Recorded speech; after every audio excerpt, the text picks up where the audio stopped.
Hey buddy, watch this.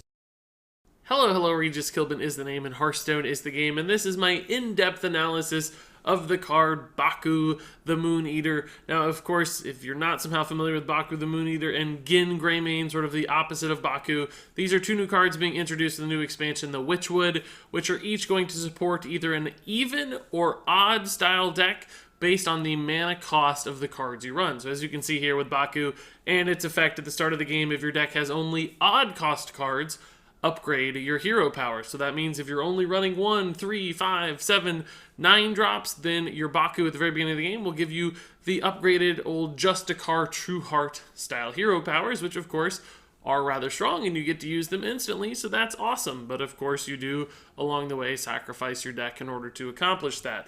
So it's a challenge. It's not going to be easy, and frankly some classes and some hero powers are going to better support Baku style decks than others. And that's exactly what I'm going to explore in this video. So I'm going to go through each and every class in Hearthstone, break down the cards that are good fits for Baku, but also explore the cards that are missing, the cards that are going to be a challenge to overcome because they're not available in a Baku style deck. Now some people might say you should wait until all the cards from Witchwood come out, but that's not what this video is about. This video is very intentionally just looking at the cards that are there now, parts of the classic set and the 3 expansions currently that are going to be in standard format once the Witchwood arrives, and seeing if there's enough to work with in those sets to support this style of play, because one expansion from the Witchwood just isn't going to be enough to prop this style of deck up. And clearly it's going to improve over time as more and more expansions are released alongside Baku in standard format. Currently we'll only have 4, but eventually there will be 6. So you can still hold out hope. I'm not saying that these classes will never work for Baku, that just based on what we know right now, the cards that are available, some of the staple good cards for the class that we already know are strong cards, based on that, will Baku work? Will they make sense? So that said, let's go ahead and jump into each of the 9 classes, starting off first with Druid.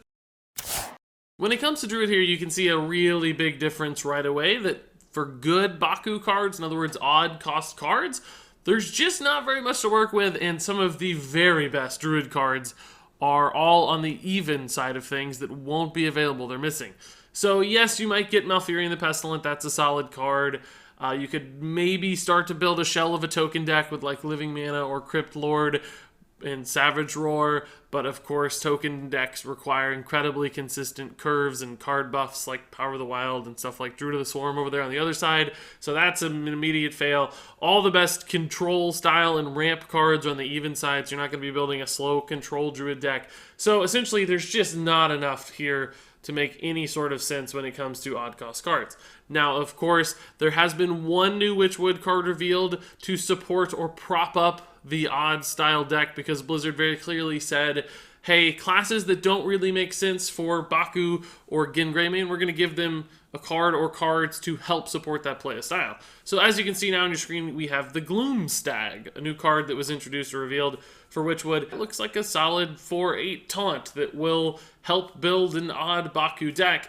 But the challenge for me is with Gloomstag is I don't really think it's that much better than Druid of the Claw, a card which was already on this list that's a more flexible 5-mana taunt. Clearly you could run both, but you might not need to. Also, that's a very defensively minded card, Gloomstag, so without things like Wild Growth and Ultimate Infestation and Spreading Plague and Swipe and Ironwood Golem and Branching Paths and Oaken Summons, how in the world could you possibly build a defensive Druid deck to make Baku work? I just don't think it makes sense. Gloomstag is not nearly good enough to make it worth all of these other sacrifices.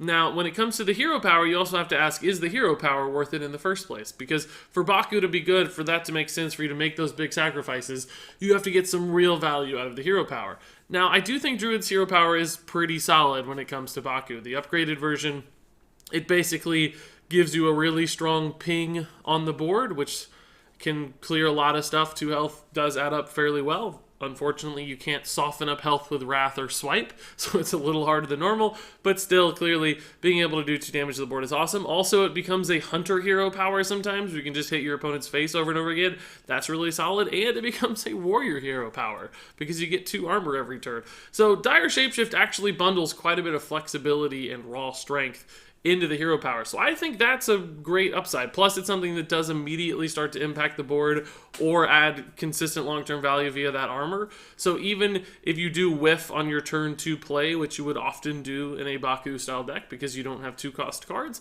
then you're still going to be able to get some instant value out of your hero power, which is not necessarily the case for other classes. So all things considered, Dire Shapeshift is actually great. Fantastic hero power. But because the card support just isn't there, when it comes to a final verdict for Druid with Baku, I think that this is still very much a D+ kind of class. So now let's move on to Hunter. And when it comes to good Hunter cards, there are actually some pretty fantastic ones over here on the odd side that work with Baku. You've got class staples like Kill Command, Animal Companion, and Eaglehorn Bow. Those have been run across so many different Hunter decks across time. Those are great resources to have. Unleash the Hounds is fantastic. Hunter's Mark and Candle Shot have been big staples lately. You even have the Deadly Shot, Tundra Rhino, Bear Shark down there in the bottom row that can fit into some mid-range decks as well. Rockdalar, I think, is a pretty big challenge to use when you only have half of your cards available because there just aren't enough spells or non-minions to fill in a deck because you just run out of cards so fast. I'm not even sure it's possible given you don't have even in all the secret cards as well. And when you talk about secrets, it's really important to look over to the right side of the screen because, of course, all of the secrets are 2 mana. All of the secrets are even cost cards. You can't run them with Baku, which immediately makes Lesser Emerald Spellstone unplayable, basically, in a Baku-style deck. There would be no reason to play it because 2 3/3 wolves just isn't worth it. It's when it hits that 3 and 4 wolf mark that Lesser Emerald Spellstone becomes so darn good, and it is one of the better cards that Hunter has available right now. Eaglehorn Bow also suffers a little, but clearly you can still run Eaglehorn Bow in non-secret decks, so I think it still remains fairly playable. The other missing cards here, you do lose out on a lot of good mid-range minions. Crackling Razormaw is awesome. Houndmasters usually run. Savannah Highmane is clearly a good piece. Flanking Strike is another great mid-range card that Hunter loses. And Deathstalker Rexar for any class that wants to run Rexar, also out of the picture. So to me, that leaves you with some good stuff, but I don't know if it leaves you with any sort of packages that make sense. In other words, the secret package doesn't really work. Scavenging Hyena package doesn't really work because you can't put Unleash the Hounds and Hyena together, or you can't put 1-drop beasts with Scavenging Hyena. So basically that package is gone. So that's a win condition removed. The all spell package is killed. Barnes Yashiraj rotating out, so that's killed. So even a mid-range minion-based Hunter seems like it would be almost impossible to build with such a bad curve. So ultimately, I just don't see how the pieces fit together here. Yes, there are some good cards. You're also losing some good cards, but the most important thing is how do you shape it all together and fit it into a deck that makes sense, and I just don't see that lining up. Now, when it comes to the hero power, unfortunately, I do have to say, I think the hero power has a lot of the same problems, because this is a hero power that's just not going to be as efficient or strong as the Gin Greymane version of the hero power. That becomes a 1 mana deal 2 damage hero power. In other words, for every 2 mana you spend, you get 4 damage. With this upgraded hero power from Baku, for every 2 mana you spend, you only get 3 damage. And of course, it's just harder to weave it into turns because it costs more mana. Clearly, you're going to have some empty turns like turn 2 where you might use the upgraded hero power here, but then it's not immediately impacting the board. It's just barely doing anything, unlike we'd already talked about with the Druid hero power. So you're just kind of passing a turn for 3 damage that may not pay off until way down the line. So you're sacrificing essentially a lot of tempo in order to use this hero power on turn 2. So I don't really think the hero power makes much sense in a Baku style deck either, particularly because I think it'll be a lot harder to do aggressive decks with Baku because you just can't fit your mana together quite as nicely. So ultimately, that's a big challenge. Now, I do want to talk about one thing. There's probably already some people who commented complaining because they didn't finish this section of the video. Haha, got you. I'm going to leave a comment in response to make fun of you. The one deck a lot of people are identifying as a possibility for Baku style Hunter is Quest Hunter. Quest is a 1 mana spell. It asks you to play 1 mana minions, all of which, of course, fit in with Baku. So yeah, maybe Quest Hunter finally gets its day to succeed. But I still don't really think the hero power supports that all that well. You're just not going to want to be hero powering, although you should have a much easier time to play on curve, of course, because you're playing so many low-cost minions. You can flex multiple 1 mana minions together to fill your 2 slot or your 3 slot, etc. So it might work. We have never seen Quest Hunter succeed at all, though. I just don't think the reward for Quest Hunter is good enough to make it a high tier deck. So I still have doubts about Quest Hunter, even though it makes sense on paper. In execution, I just don't see that one happening either. So I don't even think that saves the final verdict rating here for Hunter. So for me, it does have some good cards, which are noteworthy. It's missing some stuff too, so it's not like it's great. The hero power doesn't work very well. So thinking about this one from a final verdict standpoint, I guess I'm going to land on a C-. Again, I think the hero power is pretty weak. It's missing some key cards, but ultimately there are still quite a few good cards available. So I think there's a glimmer of hope for Hunter. The Quest Hunter aspect might be worth considering as well, so I just couldn't put it quite as low as something like Druid, which didn't have the cards to work with despite the value of the hero power. So there's a very, very, very, very slight glimmer of hope for Hunter, and that's why I had to give it sort of a passing grade instead of what I would consider more of a failing grade, which is the D+. So maybe, just maybe, but don't hold out too much hope. Up next here, I want to talk about Mage. And when it comes to Mage cards, it's a bit of a mixed bag. You can see some really good stuff over here on the left side of your screen. Mana Worm is obviously always your best turn 1 play in Hearthstone, it seems. Kirin Mage works really well, and you get secrets to go with it, so you could maybe still do some tempo secret stuff like we see successfully today. Arcane Intellect's there for card draw. You got 3 of your big bomb legendaries that are successful in Mage with Frostless Jaina, Dragoncaller Lana, and Archmage Antonidas. But, of course, if you want to go a late game control Mage route, you can't seemingly run a big spell Mage because even though you have Dragon's Fury, you don't have Blizzard, you don't have Meteor, some of those really vital board clear style cards. You also don't get any sort of burn if you're looking to play a burn style mage, maybe with Archmage Antonidas or in a secret mage deck, which is usually much more aggressive because you're missing Fireball and Frostbolt and Alan F. Really key cards in a secret mage package. Not to mention, of course, Arcanologist too, which clearly Arcanologist is not good on its own because you need secrets over on the other side. Polymorph is also another control card you're missing. And then there's just like, staple elemental stuff like Water Elemental and Pyro, so I don't really see elemental packages working all that well either. So again, this is another one where it seems really hard to piece together any sort of deck. I still think you could maybe get by with a control mage just with a secret package and maybe some Dragon's Fury, Flame Strike, Arcane Artificer stuff with that Frostless Jaina at the end. It'd be hard to find enough, but that's 2 really good removal cards, some secrets that could add up. You still have some defensive utility. Ice Block, of course, is also going to be gone, so that's one missing element here. But it'd be tough, but it's possible you have the Alana there to support it too. So that's one potential route I could see. Now, another thing to note is that Blizzard did release reveal another new Witchwood card to support Odd Mage. Once again, they said, look, we recognize some classes aren't great fits for an odd or even deck respectively, so we're going to release some cards to prop up the weaker side of it. So clearly Blizzard thinks even Odd Mage is pretty challenging and pretty tough. So they gave it the new card here, the Black Cat, which is basically a mini Azure Drake. And it's obviously a solid card, right? Azure Drake was a card that everybody played all the time. Black Cat does the exact same stuff, but at a lower cost. Now that said, I don't think it's the kind of card that makes this worth it. It's very good. It would be run in any Baku deck, obviously, because it's just solid, right? But unfortunately not, to me, good enough to make up for all the deficits and make up for all the sacrifices. It doesn't do any sort of really swingy thing that just wins you a game. If you think about a card like Barnes, maybe Barnes would be worth it if it was a 3-mana Barnes that summons you a Yashiraj, right? Clearly that example is busted because all the mana costs are wrong, but you get the idea. A swingy card that could instantly win you games would be worth it. Black Cat to me isn't that. It's just a really value card that clearly makes your deck more consistent and better, but not high-rolly, not game-winning-esque in any way. So a bit challenging there, just not enough as far as I'm concerned. Because ultimately, the reason you're running Baku is to get a hero power, right? And the Mage hero power is solid, dealing 2 damage to the board without taking any damage in return. A 2 damage ping is awesome. It could also occasionally be the Hunter hero power as well, just doing 2 damage to the face. And yes, that'll add up. That's good. And it's also usually something you can get some value out of on turn 2, because you can usually ping a minion. Now, it's not always going to line up perfectly in that sense. You occasionally might just kind of have to waste a ping on your opponent's face.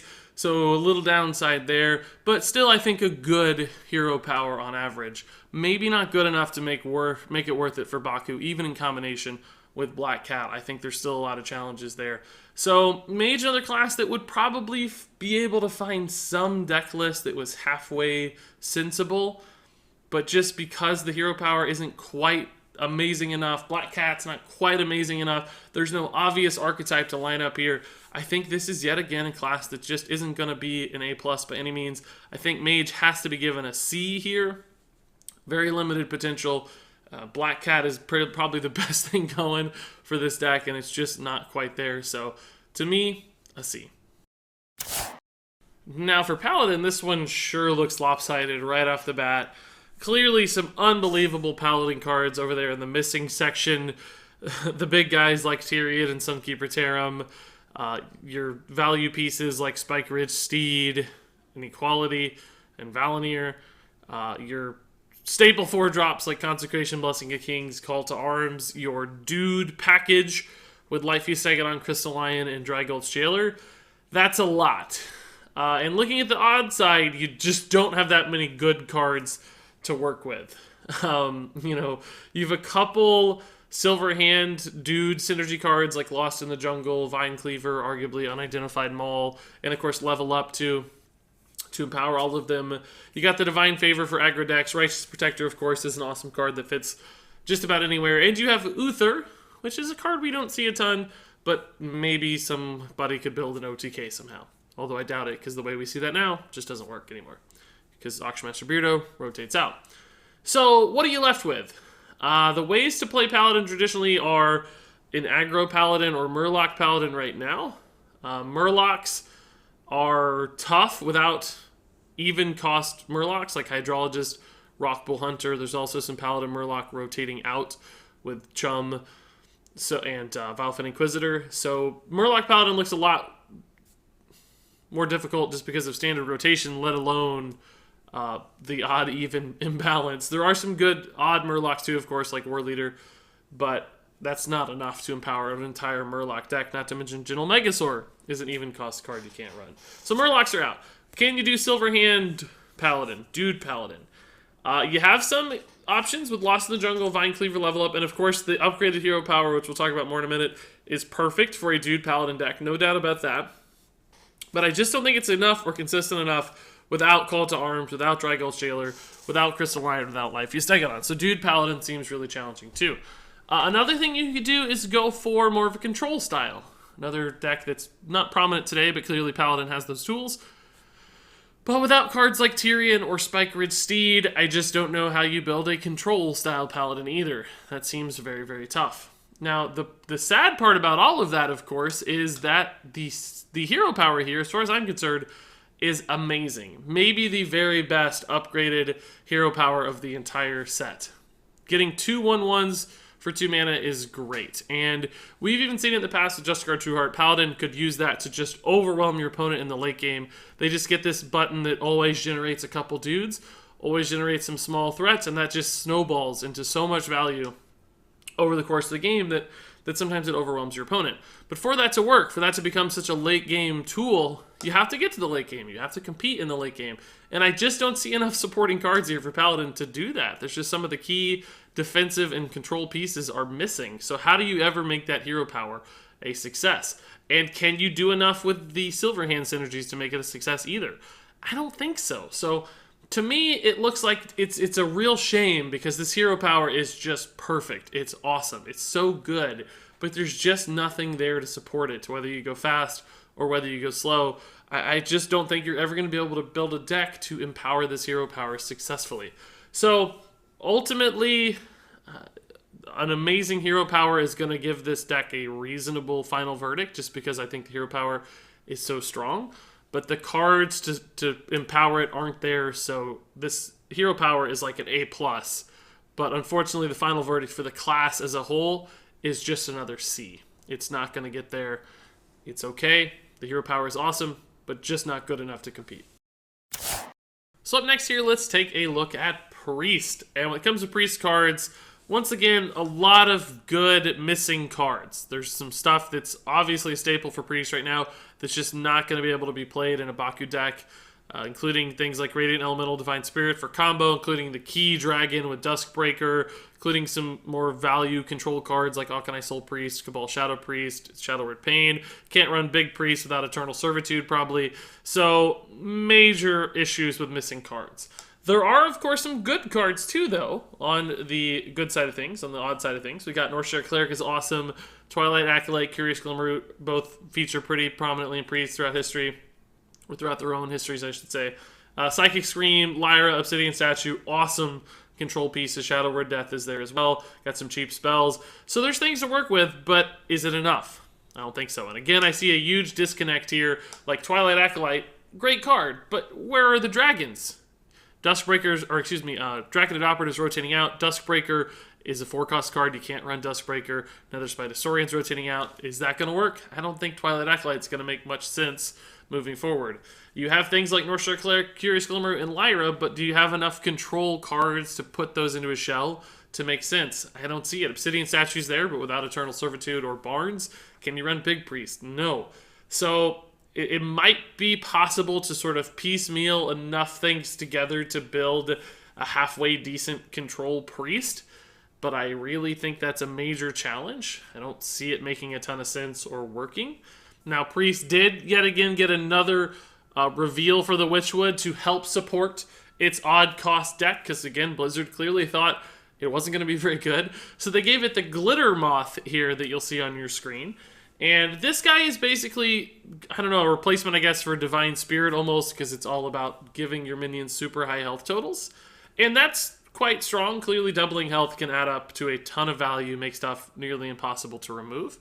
I think the challenge for Glitter Moth, as I discussed previously in my review of the card, is that it's a bit of a win more card. It's only going to work very well when you have multiple minions already on the board.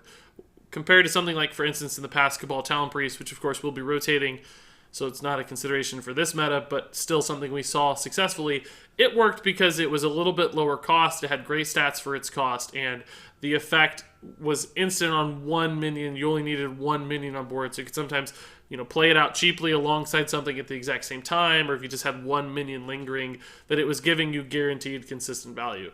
The Moth, unfortunately, only gets really good when there are multiple minions, or at least some really, really high health total minion. It's harder to combo out in a single turn because it's a higher cost at its base, and the stats for its cost aren't quite as good either. So I don't think it has the consistency of Cabal Talon Priest. So I don't think it's a suitable replacement by any means. And of course, if you already have multiple minions out, you already have a giant high health minion out, you're probably winning the game anyway. You're probably doing really well. So it might just feel like a win more card that doesn't actually help you win games.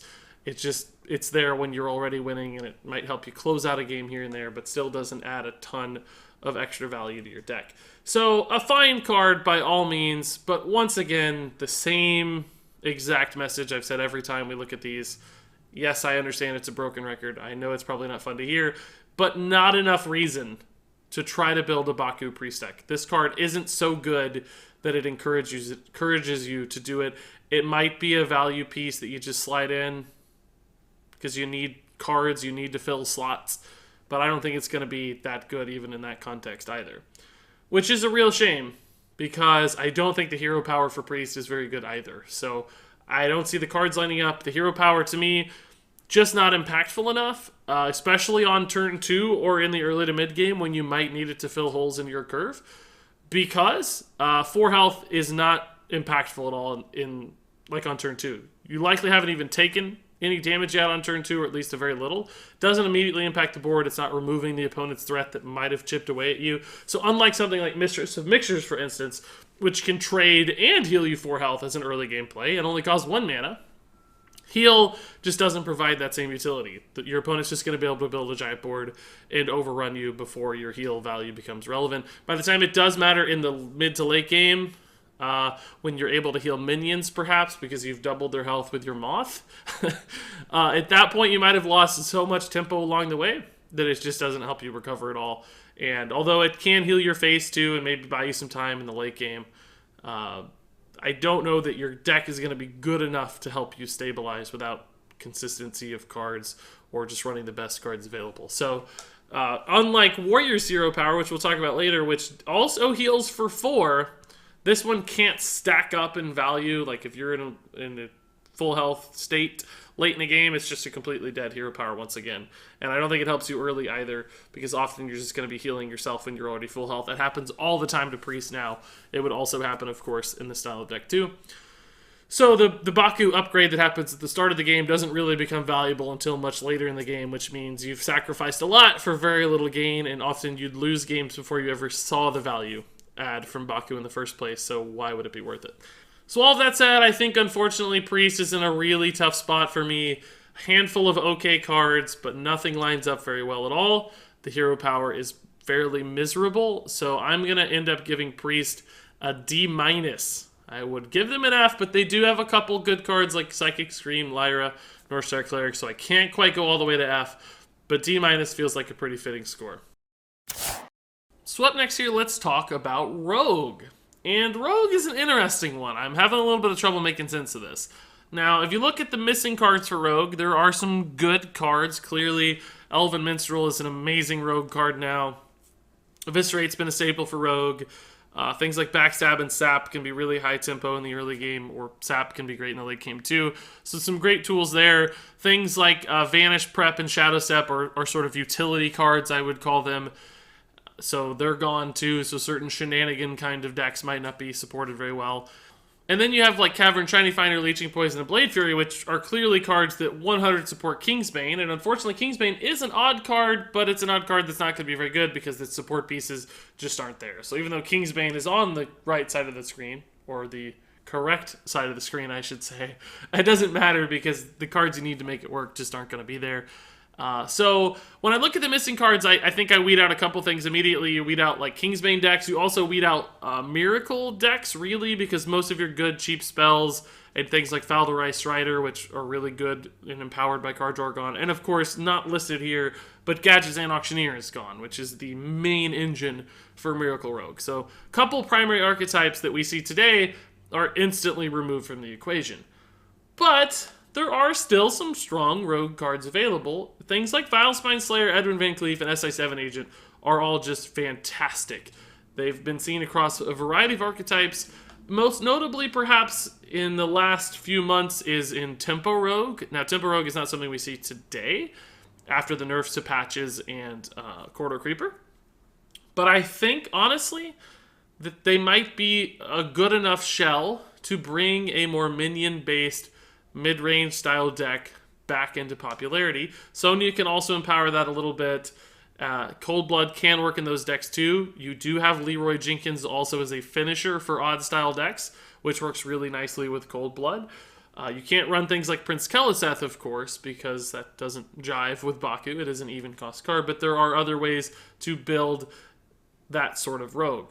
So I don't know if Vilespine Slayer and SI7 are enough of a swing style card for a Tempo Rogue to really work without things like Keleseth to really empower that, but they might be. Now, that said, I think you can also kind of throw away Doomerang, Valyria the Hollow, Fan of Knives. I don't know how those would fit in there. Those just feel more like utility cards to me than core pieces to build a deck around. But Sonya can support that too. Sonya can be pretty interesting there. So I can start to see a shell. And of course, Edwin is one of those cards that's like awesome enough that he could win games on his own. Now that said, without prep or backstab, it's a lot harder to cheat out a great Edwin early. But still, you know, occasionally you might be able to play a few Fireflies, a card which would be in Baku decks, and still get that nice, 6/6, 8/8 Edwin to find some success. So, I mean, pretty clearly the kind of deck I'm discussing would be heavily reliant on neutral minions. But there's a lot of neutral minions at odd costs, and one-cost cards fit pretty well in Rogue style of play too, thanks to combo. The question is, could they draw enough cards without things like Elven Minstrel to keep it pushing and keep it moving? And I don't really know for sure, but I have a little bit of hope that they could piece together some really good neutral cards and build a sensible deck. Because I really do think Rogue's hero power is pretty fantastic. Poison Daggers, instead of just giving you a 1/2 weapon, actually gives you a 2/2 weapon. And that means you essentially get two damage pings, whereas we saw with Druid and Mage, you also got 2 damage pings, but you only got them one at a time for 2 mana. Now, clearly, Druid had some other upside as well, but with Poison Daggers, you can bank some of the increased value of your upgraded hero power for a second turn. And that's great when it costs 2 mana, because it's still an expensive price to pay. So essentially, if you Poison Dagger on turn 2, because you have an empty turn 2, because you don't have any 2-drops, you play a 3-drop, because you're going to consistently have a 3-drop in a Baku-style deck. You still get to use your Poison Dagger that 3-drop turn as well. And then on turn 4, you get to Poison Dagger again. And it's still a pretty good 2-2 weapon that can add some value to the board immediately. And then as you move into the late game scenario, a 2-2 weapon basically becomes a Hunter hero power. It's 2 damage to the face every time too, so if you're looking to kill your opponent, that can add up to quite a bit of value as well. So since this does have an immediate board impact, I think it weaves fairly well into the mana cost when these weird mana cost decks line up to give you empty even cost turns. I think that's really intriguing. And you can even bank it if you know you're not going to be able to flex mana correctly and you need to save, you need to wait to use, for instance, Poison Daggers on turn 5 with a 3-drop. You can bank it till then too to line it up, so you have a little bit more flexibility about when you exhaust it as a resource. All of which to me makes it seem like it's going to be a fantastic hero power for Rogue, and also frankly one that would be good in a tempo style deck. So I can start to piece together a little archetype that makes sense. So, for a final verdict, I think I'm going to give Rogue a B.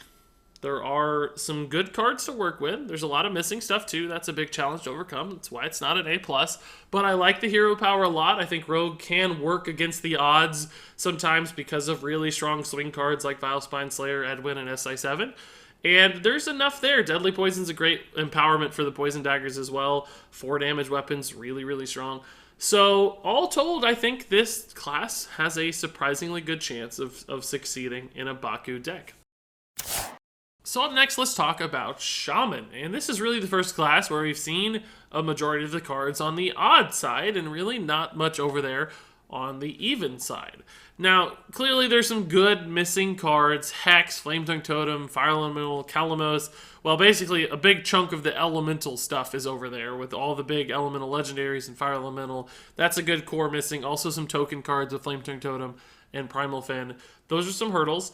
But there's a lot to work with on the left side, particularly if you think about it in more of a control style sense. So cards like Volcano, Healing Rain, Manatide Totem, Lightning Storm, Hot Spring Guardian, Feral Spirit, Earth Elemental are all great defensive cards that seem like they could play into a control deck fairly well. And even Unstable Evolution, too, is one of those flex cards you can put in a control deck quite successfully, I think, as well. Thrall might not work. You might not want to build a full Evolve package. But hey, Thrall is a good later game card as well. Now, I think Bloodlust, Lightning Bolt, and Lava Burst are typically more reserved for aggro styles of play, face Shaman decks even. So maybe there's even a face Shaman deck there where you get a lot of fast 1-drops and you just roll with Lightning Bolt, Lava Burst, and Bloodlust. I have a feeling, though, in general, that more aggressive decks are going to struggle in Baku and Gin frameworks just because they have a harder time curving out consistently. So I think slower decks are better supporting the even odd style of play, and it looks like Shaman has some really good odd cards to do that. So hey, maybe there's a chance here this one could work. Now, when it comes to the hero power for Totem, or for Shaman with Totemic Slam, I don't really think this one's amazing. Unlike other classes which sort of double up the value, or often double up the value, this one doesn't actually give you any extra value, it just gives you more consistency. Now, that can be very powerful with things like spell damage in particular. When you have Lightning Storm available, that's suddenly very solid. If you don't have a damage spell available, sometimes the Taunt Totem can also be something you work with really well. I don't think you ever really want Searing Totem that often, or Healing Totem occasionally makes sense. So it is certainly better, don't get me wrong. Like, being able to choose the right one for the right moment can be very, very good. But if you think about, for instance, on turn 2, when you might want to be playing this in the early game because you sacrificed your deck and you don't have any 2-drops, which one do you pick? You don't need a situational targeted totem at that point in the game. Often when you know what you need and you're looking for something specific comes, much later in the game. So I don't think that it's going to be good early, and you might just struggle to keep up early. Because even if you did go for spell damage on 2 to set up for the turn 3 Lightning Storm, guess what? Your opponent just gets to trade into it for free because you're already behind on board. So there's a big challenge there. Still a solid one, by no means bad. I'm saying it's fine, it's okay, it's not terrible. Just not quite as strong as some of the other ones we've seen. Situationally could be great. Other times it's just going to fall flat and just... it would practically be the same as the regular hero power in some scenarios in some games, which clearly doesn't make Baku worth it. So all told, I do see an archetype for this one. I see some fantastic cards available to Shaman at the odd cost. I think the hero power is okay. So this is one I'm actually going to give a B+. Because there's so many cards to work with, they seem to line up fairly well from a cost and defense and playstyle standpoint. So, hey, why not? Let's give Shaman a chance here. Let's try to build a Baku control Shaman deck.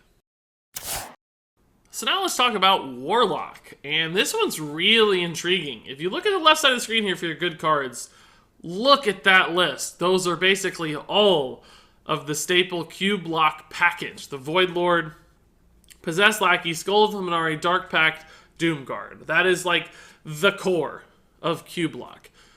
And that's a very powerful core.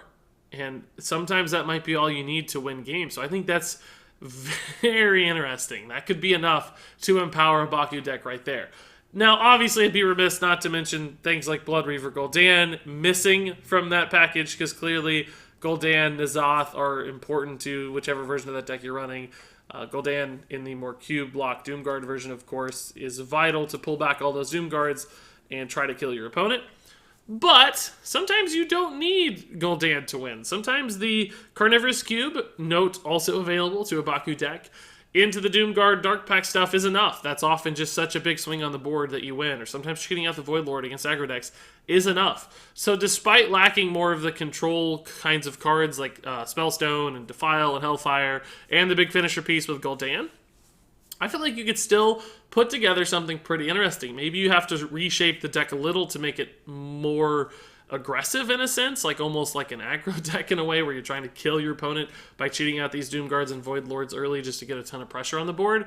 And there might be enough supporting pieces for that too, with things like Flame Imp and Kobold Librarian and Voidwalker. You could almost make a hybrid zoo version. You got to be careful because you don't want to put too many bad demons in the pool to compromise your Possessed Lackey or Skull of the Mooneater. So you might have to cut the Flame Imp and Voidwalker, but there are a lot of neutral minions that could still play into that style fairly successfully, I bet. And that's kind of scary. Maybe it makes sense. Now, that said, we should talk about maybe more of a control Warlock from a card standpoint, because as we understand maybe control versus cube block, a distinction not everybody knows, but control Warlock that still runs cubes often doesn't usually run Doomguards. It plays a little bit slower, more defensively, plays more towards a fatigue standpoint. So things like Ren, Gnome Feratu, Twisting Nether certainly come into play in that environment. Those are all missing from even decks. So I don't think that version would work very well translating to Baku. You're not going to be able to fatigue out all that well just because you're missing so many of those tools. We could also talk about Zoo a little bit. Clearly some core stuff like Flame Imp, Voidwalker is there to get you started. But again, with any sort of faster deck, board-based deck like that, I think having an inconsistent curve is your biggest nightmare. And Baku and Gen both challenge that a lot. So I don't think faster decks make a ton of sense. Now, moving on to the hero power, unfortunately, as good as Warlock's hero power is by default, a non-upgraded version is amazing. It's like the best hero power in the game because drawing cards is awesome. I think the upgraded version here with Soul Tap just isn't that much better. It's not really any more exciting because, frankly, Warlock doesn't often care about sacrificing health. Usually you're happy to life tap your first few turns because you know that your Dark Pact or your Mistress of Mixtures or whatever is going to heal you back up. So sacrificing health has never been a major issue for Warlock. I don't think it would become an issue in a Baku-style deck.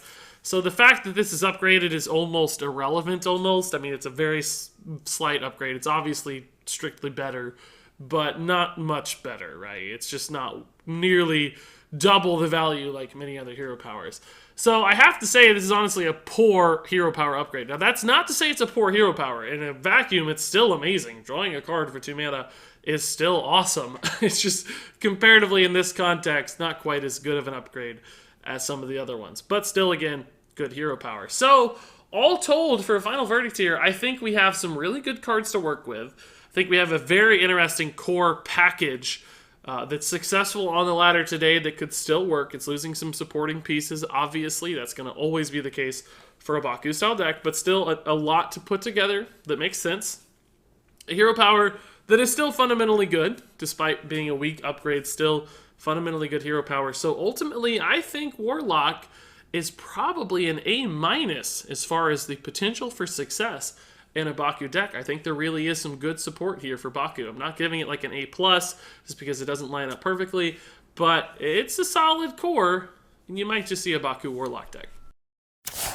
Finally here, for one last class, let's move on to Warrior. And this one looks pretty balanced at first glance.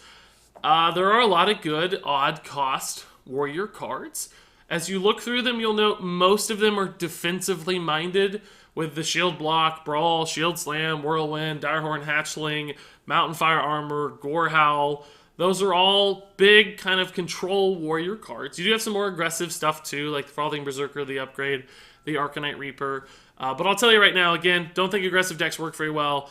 Just not enough support for Warrior there. They need a lot of neutral pirate-style cards to play an aggressive mindset, and you're not going to have all those available either. So just some challenges when it comes to an odd-cost aggressive deck. Most of all, which I could talk about more later, but I'll just spoil now, the hero power clearly doesn't help you at all in an aggressive deck, so there's no reason to run Baku, because you don't care that your hero power is any better for Warrior if you're trying to play fast and aggressively. So let's just ignore Frothing Berserker upgrade basically for the rest of the discussion. But back to the control side of things, that becomes interesting, becomes really intriguing because there's a lot of good defensive pieces there. Now, clearly, looking at the other side with the missing cards, the way we build Control Warrior currently, there's some great things you're losing. Execute, Blood Razor, Scourgelord Garrosh, Bring It On, Dry Whisker Armor, Dead Man's Hand all go into kind of the Dead Man's Hand Control Warrior of today. So a lot of stuff is missing. But I think if this is going to work, if a Baku Warrior is going to work, it's clearly not going to be that style because you don't have those cards.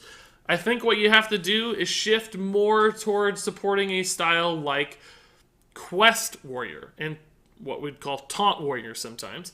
A Taunt Warrior was successful in the Unguro meta for a while. It worked. It was very, very good.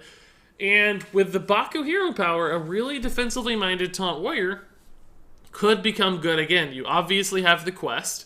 You obviously have some defensive tools like your Shield Slams and your Shield Blocks and your Brawls. You get a great taunt to start off with Direhorn Hatchling. You have Mountain Fire Armor there too if you need another defensive mid-game drop, but I don't think you'd run it. What you'd really run, of course, is a ton of neutral taunt minions. Things like Stonehill Defender, for instance, are absolutely perfect for a defensively minded Taunt Warrior deck because they're a 3-drop you can run with Baku, and they can give you cards of other costs. You can, for instance, get 4-drop taunts off of Stonehill Defender. You don't sacrifice your Baku, but you still get to play on curve. So basically, Stonehill Defender and Fireplume's Heart together are like the perfect fusing that could empower.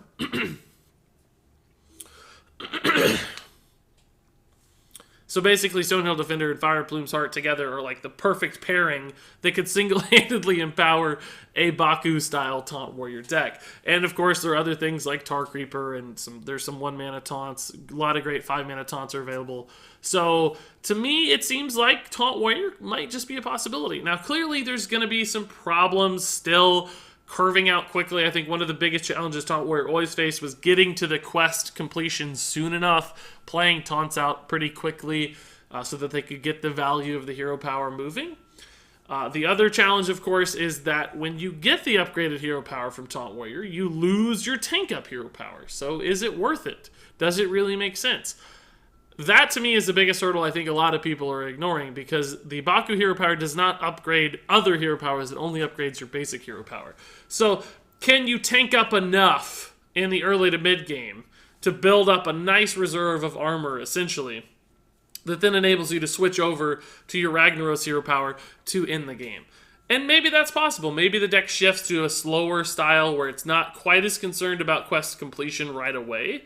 It's more concerned with just tanking up, defending, staying alive, playing taunts out occasionally at key points when they line up in the curve, and then eventually, once you feel like you've started to turn the corner and started to stabilize, and maybe you need to start killing your opponent or beating down a more control style deck and utilizing your hero power to kill the resources, then you switch over to Sulfuros, then you start slamming them with rag hero powers to end the game or put it in a terminal state at the very least, instead of just hero powering forever.